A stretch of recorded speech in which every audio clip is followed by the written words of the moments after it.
Welcome to the Deep Dive. This is where we take sources you send our way and, well, we really try to get to the heart of things. Yeah, think of it as us doing the legwork, sifting through the material to pull out what's actually important, what's genuinely interesting, save you some time. Exactly, your shortcut to getting informed. And today we're doing a deep dive into someone who's very much in the global spotlight right now, the new Pope, Leo XIV. Right. And our source is a YouTube transcript. It's from a channel called Rich and Famous Files, and the video title is Pope Leo XIV's Lifestyle is Not What You Think. So our mission here isn't about predicting, what he'll do next. No, not at all. It's more about understanding the journey, the background, what shaped this person who's now leading the Catholic Church. We're looking for those formative moments, maybe some surprising details. Okay, so let's get into it. The man himself, Robert Francis Prevost, born in Chicago, Illinois, September 14th, 1955. And the transcript immediately points to a pretty interesting family background. It really does.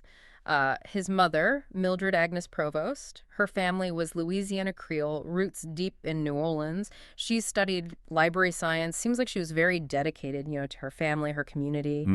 And his father, Louis Mario Prevost, he was a U.S. Navy vet, saw action in World War II, Normandy, Operation Dragoon, some major stuff. Wow. Yeah, and later he became a school superintendent back in Illinois. So you've got this mix of service, military service, community service through education. That's quite a combination. And the heritage is even broader, right? He was the youngest of three. Exactly. Paternal grandfather, Italian. Maternal grandparents from Haiti and New Orleans. So that brings in French, Haitian, Creole influences. It's a real melting pot. That's fascinating. You have to wonder how that blend, that diversity, shaped his view of the world early on. You really do. It potentially gives you a very unique perspective, doesn't it? Understanding different cultures, maybe different power dynamics from the get-go. He grew up in Dalton, a Chicago suburb, and his faith, that connection was strong right from the start. St. Mary of the Assumption Parish. Yeah, the transcript mentions choir, being an altar boy. Oh. Apparently even play acting mass when he was a kid. That suggests a pretty deep early connection, a real devotion. So moving on to his education. Seems like he was quite the student, very driven. Oh, definitely. High school, St. Augustine Seminary High School in Michigan. He wasn't just hitting the books. He was involved. Yearbook, editor-in-chief, student council secretary, National Honor Society. Okay, so leadership roles early on. And speech and debate, too. So developing communication skills alongside the academics. A very well-rounded picture. Then he goes to Villanova University. That's an Augustinian school, right? It is. He graduated in '77 with a Bachelor of Science in mathematics, interestingly enough. Math, okay. But he didn't stop there. No way. He got a Master of Divinity from the Catholic Theological Union back in Chicago in '82. And get this, while he was doing that, he was also teaching high school, physics and math. Teaching physics and studying divinity at the same time. Yeah. It makes you wonder, doesn't it? That interplay between, logic, science, and faith. How did that wire his thinking? Definitely something to think about. And then he went to Rome for more studies. Right. Canon law. He earned a licentiate in '84 and then a doctorate in canon law in '87, both from the Pontifical University of St. Thomas Aquinas. So a licentiate, that's like a serious qualification in church law. Oh, yeah. It signifies real expertise in church governance, how it all works. And his doctoral thesis, it actually focused on improving church structures, specifically the role of the local prior within his own order, the Augustinians. So even back then, his PhD work was about how the church is organized. That seems significant looking ahead. It really does feel like foreshadowing, doesn't it? And much later, in 2014, Villanova gave him an honorary Doctor of Humanities, recognizing his work in education and theology. Right, so that academic and intellectual thread runs deep. But then there's the commitment to the order itself. Absolute pivotal. September 1977, he joins the Order of St. Augustine as a novice. That's the formal start of his life within the religious order. He did his novitiate year in St. Louis, took first vows in Chicago in '78, solemn vows in '81. These are lifelong commitments. Profound commitments, yes, to community, to service, the whole Augustinian ethos. Then he's ordained a priest in Rome in '82, and pretty soon after, 1985, he heads to Peru. To the Augustinian mission there. And this seems like a really key period. It does. He was chancellor of the territorial prelature of Tulacanas. Now, a prelature like that, it's often in a region where the church is still kind of establishing itself, and this area was politically unstable then. So early leadership in a tough spot, Shows adaptability. Definitely. He did come back to the U.S. for a bit after his doctorate working with vocations missions, but by 1988 he was back in Peru, and this time for over a decade. And doing some really important work there. Yes. In Trujillo, he ended up heading the Augustinian Seminary. Taught canon law, of course, held other roles too, prefect of studies, judge in the regional church court, so he's directly influencing the training of future priests in Peru. And involved in parish work too, right, with marginalized communities. Deeply involved. Which leads into his advocacy work, his focus on social justice while he was there. Yeah, the transcript highlights that. What specifically stands out? Well, one key thing was actively recruiting Peruvians into the priesthood, into leadership within the Augustinians there. That's vital for making the order sustainable locally. Makes sense. And he also spoke up for Venezuelan refugees who were facing discrimination. He wasn't afraid to get involved in those kinds of issues. And political issues too. The transcript mentions President Fujimori. Yes, he was an outspoken critic during the Fujimori years, especially in the 90s when political violence was intense. He called out human rights abuses by the military, by paramilitary groups like the Kina group. That takes courage. It does. And he didn't let it go. Years later in 2017, when Fujimori was pardoned, Prevost criticized it, saying Fujimori needed to take responsibility, apologize. That shows a real consistency, a commitment to justice. And he wasn't just taking on the government, but also groups like the Shining Path. Exactly, the Maoist guerrillas. He apparently took real personal risks to help communities in the Norte Chico region. The transcript mentions traveling by horseback on dangerous roads. Wow. Just putting himself out It there. speaks volumes about his commitment, doesn't it? Rooted in, a belief in human rights, standing against violence, corruption. He clearly became someone the marginalized felt they could trust. So coming from that intense experience in Peru, how did his rise within the church hierarchy continue? Well, in 1998, he was elected prior provincial for the Augustinian province based in Chicago. Took office in 99. That's a major leadership role for the order in North America. And he faced challenges there too. The James Ray case is mentioned. Yes, a very difficult case involving sexual abuse allegations against a priest. The transcript notes his actions were consistent with church policies at that particular time. Okay. But his leadership qualities were clearly recognized because in 2001, he was appointed prior general of the entire Order of St. Augustine globally. That's a huge step up. Massive.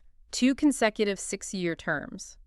He's essentially guiding the worldwide Augustinian community. And even with that global role, he stayed connected to Peru. He did. Kept involved in education, ministry, advocacy there.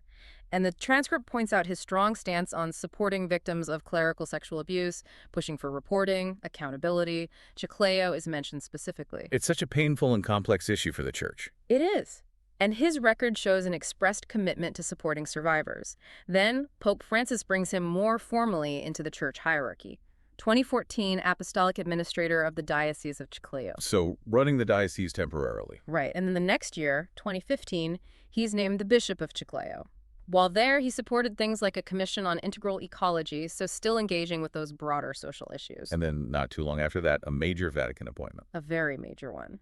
2023, Prefect of the Dicastery for Bishops. This is the department that vets and recommends bishops worldwide. It's incredibly influential. So he's right at the center of power, involved in key decisions like the removal of Bishop Strickland. Exactly. And, his close relationship with Pope Francis, there's similar sort of political theology. It definitely led to speculation. People wondered if something bigger was coming. And it did. May 8th, 2025. He's elected Pope, takes the name Leo XIV. An absolutely historic moment, the first Augustinian Pope. The first from the Americas since Francis himself. And his first address from St. Peter's Basilica, gratitude for Francis, but also setting his own vision. Yeah, talking about the church needing to be a guiding light. It signals, continuity, but also a new chapter, a transition. Yeah, and being the first U.S.-born Pope, but also holding Peruvian citizenship. Yeah. That's unique. It really is. It gives him this potential bridge, doesn't it, between the West, Latin America. You'd expect his papacy to really lean into those themes from his life, human rights, social justice, serving the marginalized. He's seen as sort of middle of the road, maybe, a balance. That seems to be the perception, someone committed to reform, inclusivity, but maybe in a measured way. Now, his residence, St. Peter's Basilica, obviously iconic. The heart of the Vatican, yeah. And his first appearance was from that famous balcony. But the basilica itself, beyond the Pope, it's fascinating. The transcript mentioned the Sempitrini. I hadn't heard that term. Right. The Men of St. Peter. They're this group dedicated to preserving the basilica. Its meticulous work altars, chapels, mosaics, statues, floors. The sheer scale of upkeep is immense. That example of cleaning Bernini's baldachin, that huge bronze canopy, twice a year. And they call them acrobats who never fall. It's nearly 30 meters high. It just highlights the incredible skill and, frankly, nerve required. Amazing. And Michelangelo's dome, too, an architectural feat. Absolutely. Completed way back in, well, the structure itself took shape earlier, but final completion touches 1880. It's just this incredible symbol of faith, of human artistry, engineering. Visiting is quite an experience. So beyond the immense public role, what about the person? The transcript gives some hints about his personal life. It does, and it paints a picture of someone quite multifaceted. For starters, languages. Fluent in 5. English, Spanish, Italian, French, Portuguese, reads Latin, and he learned Quechua in Peru. 5 languages fluently. Mm-hmm. Plus, reading Latin and knowing Quechua, that's incredible. Huge asset on the world stage. Definitely helps connect with people. And then he's apparently a big sports fan, Oh, yeah. plays tennis himself, an amateur player, lifelong Chicago White Sox fan, even went to a World Series game back in '05. No way. Yeah, and supports Villanova athletics, especially basketball. It shows, an appreciation for teamwork, competition, normal interests. Is grounding. And word games. Plays Wordle, words with friends with his brothers. That's- A way to stay connected to family, you'd imagine, amidst everything. Little things like that, and mentioning he liked driving as a teen. Yeah. It makes him seem more, well, human. Exactly. It rounds out the picture beyond just the papal vestments. Okay, so let's try and pull this all together. Pope Leo XIV, his story is this incredible mix. Diverse family roots, early deep faith in Chicago, transformative years of service and advocacy in Peru. Right, then rising through the Augustinian order, taking on major Vatican roles, and now the papacy itself. Plus these impressive language skills and, down-to-earth interests. And the key things that jump out, that multicultural background, maybe giving him a unique lens, that early focus on church structure, the courage shown in Peru. Definitely. And the languages, the personal hobbies, Yeah. they all add layers.